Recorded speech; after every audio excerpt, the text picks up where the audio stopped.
Welcome back, Method students. This is a bit of a short section, this one, 17C. It's a bit of a funny one, to be honest. It's covered in the study design, we need to know it, but it's probably not one that comes up a whole lot. It's called Approximating the Distribution of the Sample Proportion. And so what the idea in this section is that if you have a sample that's relatively large, then the distribution of the sample proportion, the distribution of p hat, is actually approximately normal. It'll somewhat resemble a sort of bell curve. And as we saw in the previous section, we can work out the mean of the sample proportion, and we can also work out the standard deviation of the sample proportion.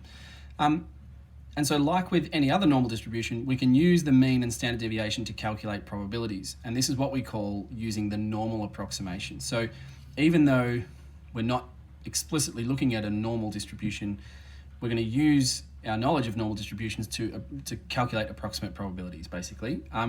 Really important point here is that you don't ever use this method unless the question really explicitly says to use the normal approximation. Otherwise, you just use something completely different. I kind of don't like this section for that reason, because it's sort of complicated, but then it can also become confusing because you shouldn't really use this very often. Anyway, let's just get into it. But I'll keep emphasizing that point, that you only ever use this if the question explicitly tells you to. So here's an example that says, of all current Year 12 students in Victoria, 30% have their driver's license. A sample of 200 Victorian Year 12 students is taken. Use the normal approximation. So there's that phrase, use the normal approximation to find the approximate probability, correct to 4 decimal places, that less than a quarter of this sample will have their driver's license. Okay, so what we're going to do here is we're going to try to find, we're trying to find the probability, essentially the probability that our sample, so p hat, our sample proportion will be less than 0.25. That's what the question's asking us to find, okay? But the way we're going to do that is to actually use the normal distribution, or a normal approximation. So in order to kind of get the information we need to use the normal approximation, well, what we need to know is the mean and the standard deviation. That's how we did normal probability. It was always about having the mean and the standard deviation and then using that to calculate a probability. So let's start with the mean. The mean, remember, that's the expected value of p hat. So the expected value of p hat is just equal to p, which in this question is 30%. Right, so that's our value of p. So the mean is 0.3. The standard deviation we also need. So the standard deviation of p hat is equal to, and this is just the formula from the last section, p times 1 minus p over n, and the square root of all that.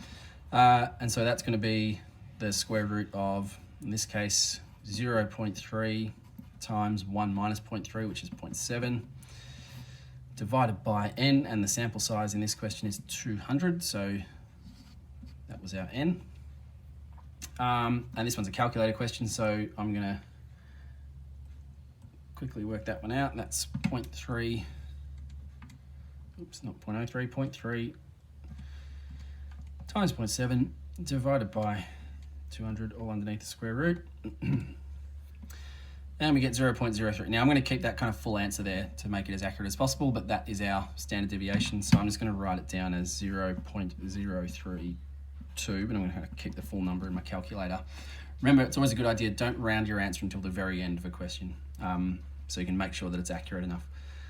All right, so we've got our mean and our standard deviation. So the next thing that we're going to do to use this normal approximation, well, we're really thinking of it as if p hat is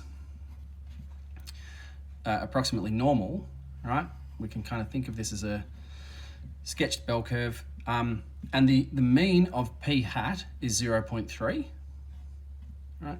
0.3.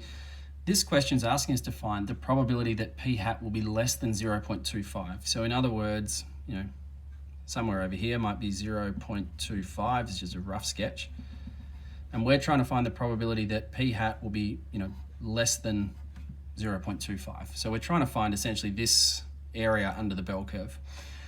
Right, now remember that the way we did that was to do norm CDF. So we've got our standard deviation there of 0.032. So we're going to use that. We're going to use the mean of 0.3. So we go interactive, distribution, continuous, because a normal distribution is a continuous distribution, continuous variable. Norm CDF, our lower, right? So we want to be anything from 0.25 or below. So the lower limit is actually negative infinity. Infinity symbol is there in math too. The upper limit is 0.25. Right, that's the highest value that we're interested in. The standard deviation was that 0.032 that we wrote down before. I'll show you a little trick here. I'm going to just write it in like that for now, but when we go back to the main screen, I'm going to actually put the full number in. And the mean was 0.3. That was our expected value. So little bell curve sketch here isn't like required in the question, but when you're doing normal distribution questions, the bell curve's always a good thing to do, just to do a quick sketch to sort of remind yourself of what's going on. All right, so we hit OK. We've plugged all the values in that we need, and we'll get an answer. Now that answer's going to be, very, very accurate, but I'm just going to take, so remember that this number here was the standard deviation. Let's just, to be sure, I'm just going to add a few of these extra decimal places in. So I'm going to put that, what was next, 4037, just to really make sure I've got it as accurate as possible to 4 decimal places. It may not change too much, but actually it has changed it relatively significantly. So yeah, pretty important there. In fact, probably a better way for me to have done that would have just been to clear all that and just drop this number down. And it's as super duper accurate as it can possibly be.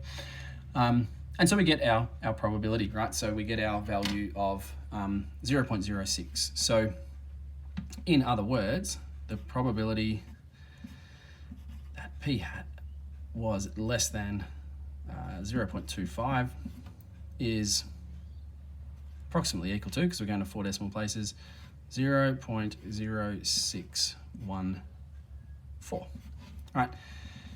Now, as I said at the start, only ever use that method if the question's telling you to use the normal approximation. If it wasn't a normal approximation question, if it was asking us something different, well, we probably would have used maybe what we know about binomials. It's probably a binomial question if it didn't say to use this normal approximation. So just be a little bit wary of this. But yeah, it can come up in questions. So if you do ever get asked to use this normal approximation, the key points are you find the mean, you find the standard deviation, and then you use norm CDF to work out your probability.